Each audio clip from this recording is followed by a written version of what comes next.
Ya, pemirsa, hari kedua libur panjang Tahun Baru Islam, arus lalu lintas di tol Jakarta Cikampek Jumat malam terpantau ramai lancar. Namun volume kendaraan berkurang jika dibandingkan hari sebelumnya.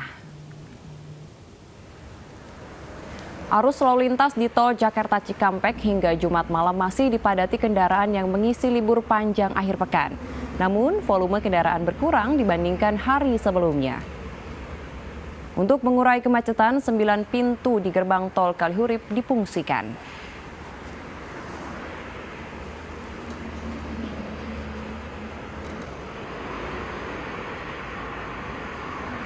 Menurut data Jasa Marga, pada Jumat sore sebanyak 162.938 kendaraan keluar dari Jakarta. Meski demikian, arus lalu lintas lebih lengang dibandingkan Kamis kemarin. Jasa Marga memprediksi arus balik libur panjang akan terjadi pada hari Minggu. Mengantisipasi kepadatan, Jasa Marga membuka 9 gerbang tol di Kalihurip Utama.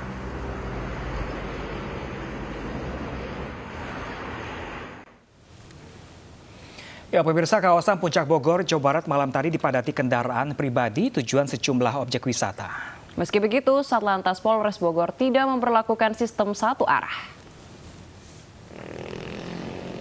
Arus lalu lintas di kawasan Puncak Bogor, Jawa Barat, Jumat malam ramai lancar. Antrian kendaraan terjadi di beberapa titik penyempitan jalan, imbas penutupan jalur dari arah Puncak ke Jakarta pada sore hari. Satlantas Polres Bogor memprediksi kepadatan kendaraan akan terjadi pada hari ini.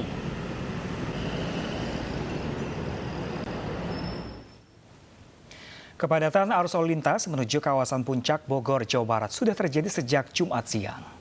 Antrian kendaraan mencapai 7 km sehingga polisi memberlakukan sistem satu arah. Polisi mengimbau para wisatawan untuk mengikuti protokol kesehatan dengan tetap beraktivitas menggunakan masker. Sanksi denda Rp100.000 atau sanksi sosial menanti warga yang melanggar.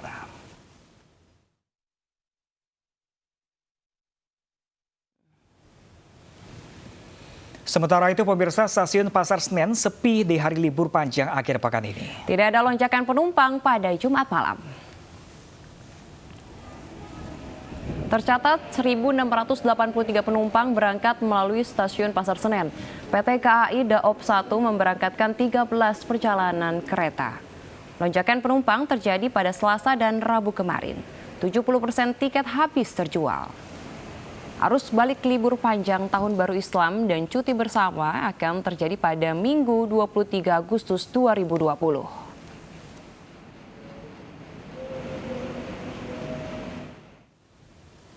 Sementara itu, pemirsa, di Stasiun Gambir, sejumlah calon penumpang kereta memilih berangkat pada hari Jumat kemarin untuk menghindari kepadatan penumpang. Ya, 756 penumpang bertolak dari Stasiun Gambir ke sejumlah kota tujuan di Jawa Tengah dan Jawa Timur.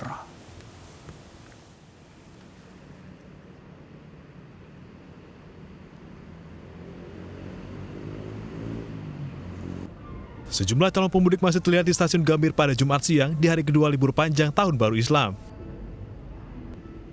Meski demikian, jumlah penumpang yang berangkat dari Stasiun Gambir pada hari Jumat hanya 756 orang, menurun dibandingkan dengan hari sebelumnya yang mencapai 1.401 penumpang. Sejumlah calon penumpang mengaku berangkat di hari kedua libur panjang untuk menghindari kepadatan. Sebenarnya kemarin itu udah ada rencana juga, cuman pasti kan lebih orang-orang Jakarta ini butuh liburan juga nih. Jadi menghindari yang keramaian seperti itu sih, jadinya lebih milih untuk yang ya mendekati orang-orang pada pulang lah. PT KAI Daop 1 Jakarta mencatat adanya lonjakan volume penumpang yang meninggalkan Jakarta di libur panjang pekan ini. Volume penumpang tertinggi terjadi pada hari Rabu 19 Agustus 2020 dengan total 7.800 penumpang. Ya, untuk akhir pekan minggu ini bertepatan dengan momen libur panjang, memang terjadi peningkatan volume pengguna jasa KA jarak jauh untuk keberangkatan Stasiun Gambir dan juga Stasiun Pasar Senen. Namun demikian, peningkatan volume tersebut juga diikuti dengan penambahan jumlah perjalanan KA untuk keberangkatan area Daop 1 Jakarta yang mulai dilakukan sejak 14 Agustus 2020. Sehingga pada tanggal 19 sampai dengan tanggal 23 Agustus 2020 terdapat sekitar 27 perjalanan KA per hari. Para calon penumpang diimbau agar tetap mematuhi protokol kesehatan yang ditetapkan baik di area stasiun maupun di dalam kereta. Dari Jakarta, Devi Priatiningsih, Tri Julianti, iNews melaporkan. Ya, pemirsa, membatasi jumlah kendaraan pribadi di jalanan ibu kota di masa PSBB transisi, pemerintah Provinsi DKI Jakarta kembali akan mengatur moda transportasi. Dan rencananya bukan hanya kendaraan roda 4 atau mobil saja yang dikenai aturan ganjil genap, tetapi juga sepeda motor akan diberlakukan.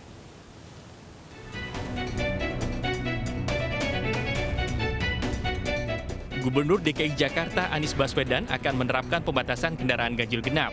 Pembatasan ini tak hanya berlaku untuk kendaraan pribadi roda 4, tapi juga untuk kendaraan sepeda motor pribadi.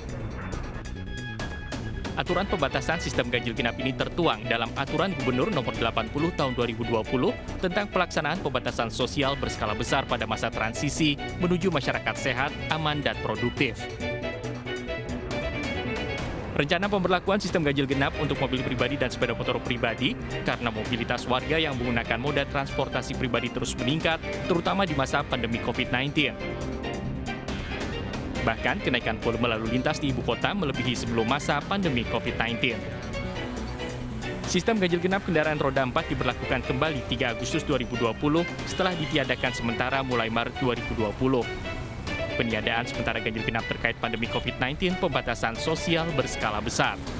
Kepala Dinas Perhubungan DKI Jakarta, Syafrin Liputo, menyatakan aturan ganjil genap untuk sepeda motor belum diberlakukan. Dari Jakarta, Tim Liputan iNews melaporkan.